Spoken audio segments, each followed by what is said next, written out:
But with climate change, you have to look at your own life and say, I have to change my life. I'm contributing to it. Of course, you can say it's all the corporations, but and that's a fine angle to do activism with. I'm not saying not to do that. And of course, most of the pollution is coming from corporations, but the corporations are making things for you to buy. That's why it's happening. So it's not like they're on their own planet doing their destruction, and it has nothing to do with us. So we have to look to ourselves. And obviously, I do believe spiritual revolution in ourselves is crucial. But I think maybe not just the direct practices that are being offered at most centers today. I don't know if has enough direct line to the kind of lifestyle change that I see as necessary for averting some of these catastrophic things that are in the pipeline. I mean, really in the very near term, next 10 years. But as I said, on the other hand, we have to be okay with it. And more people will join positive movements if we smile, if we dance. You know, I went to a dance thing. There's this dance community at a park nearby here. And I didn't used to go to these things, but after this COVID time and the isolation, I was like, I got to get to something. And I used to love to dance, you know, so, but I don't do it much. And it was great. It was great.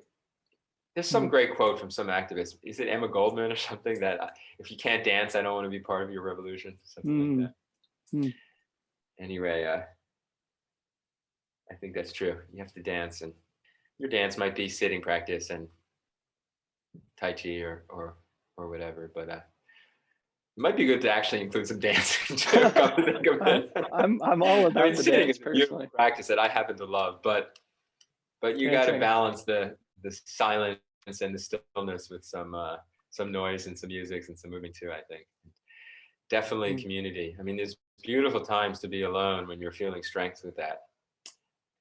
But I think the real power of being alone is realizing you're never alone. To discover that is the point of private retreat, I think. You know, you sit in the woods alone, you're like, oh my God, everything. Yeah. You know, the clouds, the trees, you're never apart from it. Once my teacher Coben said, because he liked to do a lot of alone practice, and he used to advocate it actually, which is pretty rare in Zen circles. And Zen circles are mostly advocating together practice, right?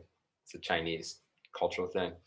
But he said you go on private retreat because you separate yourself from other people and from community, and it's like a rubber band. You're stretching a rubber band, and it gets more and more intense as you go farther and farther out, until eventually the power of it becomes so clear that it just brings you back.